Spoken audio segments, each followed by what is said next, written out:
Destiny Star Girlfriend is a visual novel developed by Mirai and translated by Shirvune. The original draw for me was the fact that we, for once, have a moege rom-com around a magical girl universe, especially since many times magical girls in visual novels are only used in nukige, especially dark ones.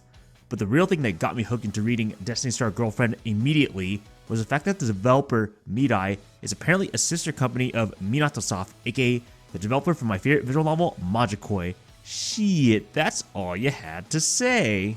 And in a way, I suppose it is similar-ish to Majikoi.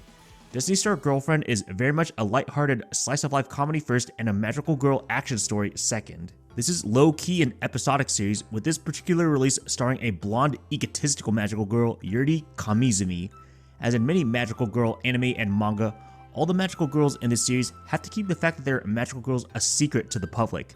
Though in Yuri's case, she goes a step further and fabricates this super nice, caring girl personality that ends up becoming quite popular in school. This causes our protagonist, Seiji Takasugi, to develop a crush on her, but he considers this crush a lost cause as he considers himself just an average guy.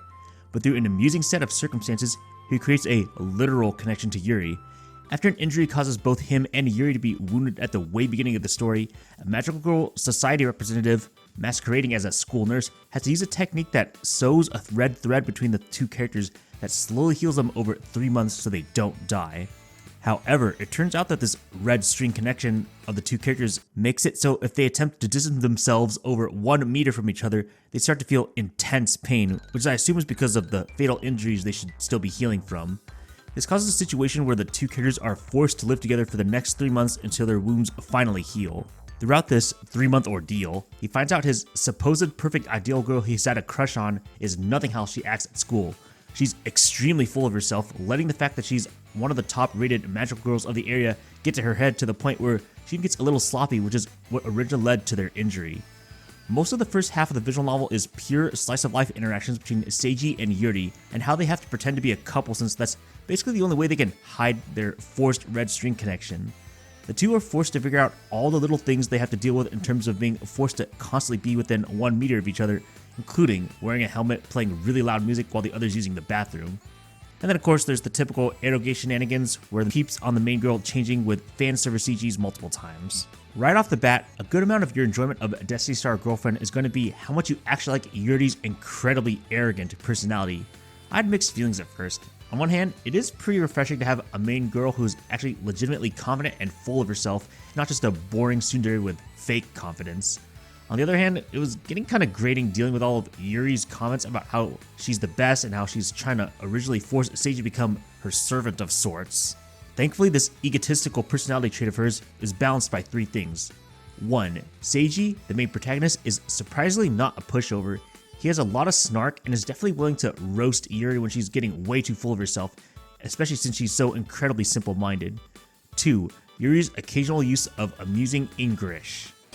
フォースと有利の導きがあらんこと。グッド！さあ、ゲームスタート！グッド！スピードクイーンの実力を見せてあげるわ。Holy shit! 3. Yuri actually does get character development, which I was not expecting to see. I won't spoil how exactly she develops. Let's just say by the time she and Seiji develop their relationship, she's become a far more likable person with some occasional wholesome moments while still having the same core personality at heart. I haven't touched too much on the magical girl stuff yet, and that's mostly because besides the forced red string thing keeping Yuri and Seiji together, I'd say the magical girl stuff maybe accounts for a third of the story at most. I'll let the game itself go into more detail if you're really interested, but the general idea is that magical girls are called stars. Yeah, that kind of reminds me of Resident Evil when I first heard it. They are employed by a starry sky council to defeat demons, aka the equivalent of the monster of the week premise usually seen in your average magical girl anime or manga. The whole magical girl employment thing gets surprisingly real, where characters have salaries and contracts and have to negotiate based on how well they're doing in terms of their job, whether it's defeating or capturing demons or making sure civilians are safe. While the magical girl stuff does seem to be more of an occasional backdrop for Yuri to show off at the way beginning, there is a plot that eventually develops into something interesting enough to drive entertainment later on. While Yuri is the main girl of this episode, we get introduced to a whole bunch of side characters, some who will be the stars of future sequels. For example, there's Maya, spelled Maja for some reason, the character that attacks Yuri and Seiji at the way beginning of the game that will be the star of episode 2. And And then there's Yuri's Kohai Jr. magical girl, Kanako, someone who incredibly idolizes Yuri and low-key simps and is yandere towards her. She'll be the star of episode 3. And then there's the teacher, Fujiko, who has a short fan disc, is a representative of the Magical Girl Council, as well as an acting school teacher and nurse.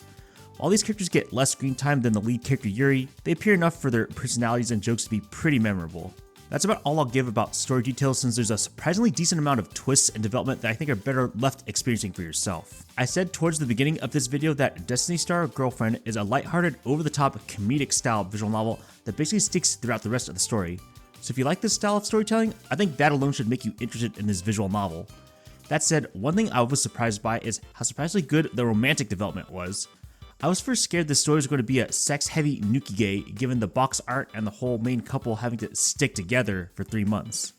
The romance actually develops in a slow and steady way, including how it introduces sex into the relationship, which is a pleasant surprise given how many modern eroge has a couple get into the fucking almost immediately after confessing.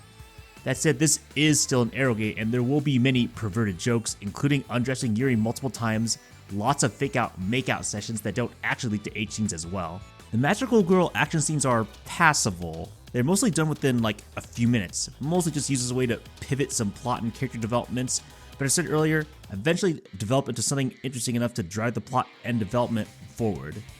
They are still fun to look at though, especially when Yuri excitedly shouts her attack names.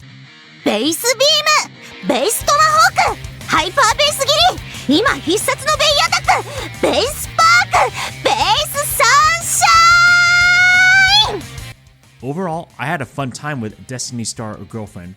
I said earlier, it does take a bit of time to get over Yuri's hit or miss attitude related to how overly arrogant and egotistical she was, and the visual novel's slight overuse on the protagonist being perverted humor.